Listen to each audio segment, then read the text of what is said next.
অখিল তখনই সবার সামনে গভীর দীর্ঘশ্বাস ফেলে বললেন, শিবমকে আর দোষারোপ করা ঠিক নয়। আসল ব্যর্থতা তার নিজের। তিনি পরিবারকে রক্ষা করতে পারেননি। নিজের ভাইয়ের ছেলে করণ আজ তাদের ধ্বংস করতে উঠে পড়েছে। তাই যদি সব হারাতেই হয় তবে তিনি প্রস্তুত। ফ্যাক্টরি ছেড়ে দিয়ে দিল্লি থেকে চলে যাবেন। অন্তত শত্রুর মুখ আর দেখতে হবে না। অখিলের এই কথায় সিমিও নীরব হয়ে গেলেন।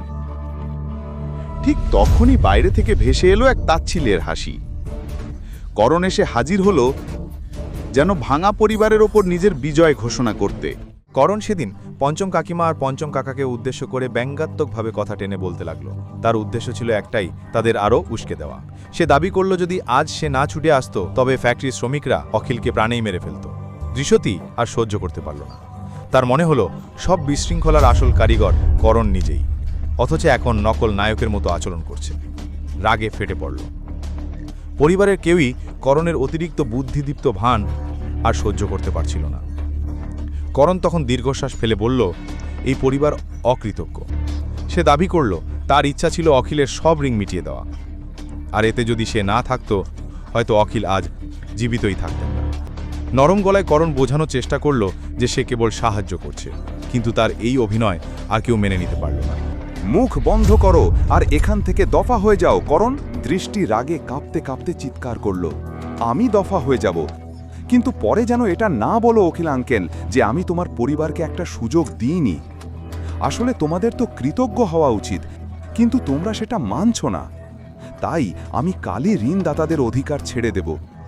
তখন তোমরা সবাই ধ্বংস হয়ে যাবে। লোন আর পাওনাদাররা তোমাদের পিছু ছাড়বে না যতদিন তোমরা বেঁচে আছো। তুমি বাজে কথা বলছো। কারখানা, বাড়ি আর গয়না বন্ধক রেখে আমরা আমাদের সব ঋণ শোধ করতে পারবো। তাহলে ঋণদাতারা আমাদের পেছনে লাগবে কেন? দৃষ্টি প্রশ্ন করল।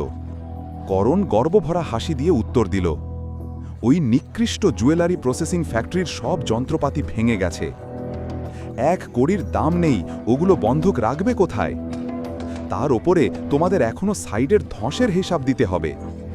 সেটা যদি সঠিকভাবে মেটানো না হয় তবে অখিল আঙ্কেলের বিরুদ্ধে প্রতারণার অভিযোগও আনা যেতে পারে, আর হ্যাঁ, জেলও হতে পারে।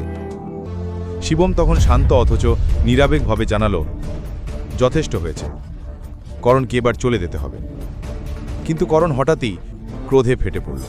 তার মুঠি শক্ত হয়ে উঠল এবং মুহূর্তেই শিবমের মুখের দিকে আঘাত হানতে উদ্যত হল।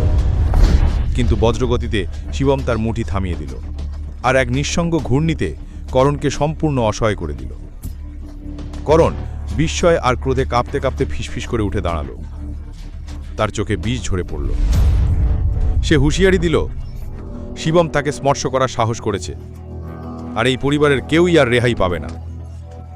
যেন এক অদৃশ্য প্রতিশোধের শপথ নিয়ে করণ দ্রুত পদক্ষেপে বেরিয়ে গেল। করণ চলে যেতেই কক্ষে নেমে এলো অস্বস্তিকর নীরবতা। সিমি আতঙ্কে কাঁপছিলেন।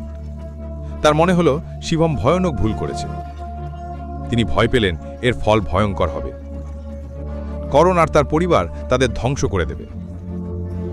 আতঙ্কের সুরে তিনি বলতে লাগলেন, কি প্রয়োজন ছিল এরকম কাজ করার? এখন কি হবে তাদের? কে বাঁচাবে তাদের? শিবম তখন নিরাবেগ কণ্ঠে সবার উদ্দেশ্যে স্পষ্ট করে জানালো, এ বিষয়ে সে নিজেই ব্যবস্থা নেবে। তাদের আর ভয় পাওয়ার কিছু নেই। তার দৃঢ় কণ্ঠে ভরসা খুঁজে পেলেন পরিবারের বাকিরা। তবে সিমি বিদ্রুপ মিশ্রিত সুরে বললেন, শিবমের সে ক্ষমতা নেই। কিন্তু তার মুখোমুখি হতেই তিনি হঠাৎ যেন এক নতুন মানুষকে চিনলেন। শিবমের চোখে এমন শীতল অথচ অটল দৃঢ়তা ছিল যা তাকে কাঁপিয়ে দিল। মুখ খুলে আরও কিছু বলতে গিয়েও সিমি স্তব্ধ হয়ে গেলেন। এরপর শিবম কোমলভাবে দৃশ্যটির দিকে তাকাল। ভালোবাসায় ভরা দৃষ্টিতে তাকে আশ্বস্ত করল, যেন মৃদু স্পর্শে তাকে বিশ্বাস করালো যে কিছু খারাপ আর ঘটবে না, সে তার পাশে আছে। দৃশ্যটির মন তবুও দ্বিধায় ছিল, তবু এক অদ্ভুত উষ্ণতা তাকে ঘিরে ধরল। যেন প্রথমবারের মতো সে অনুভব করল শিবমের ওপর বিশ্বাস রাখা যায়। এখন প্রশ্ন একটাই, শিবম করণের ওপর হাত তোলার পর এর ফল ভোগ করবে কি দৃশ্যটির পরিবার, নাকি শিবম সত্যি তাদের রক্ষা করবে? কি হবে প্রথমবার যখন শিবম ব্যবহার করবে রহস্যময় তক্ষক বিদ্যা? নারাং পরিবার কি এবার দেখতে পাবে শিবমের সম্পূর্ণ ভিন্ন এক রূপ? এই সব প্রশ্নের উত্তর পেতে হলে শুধুমাত্র পকেট এফএমে শুনুন।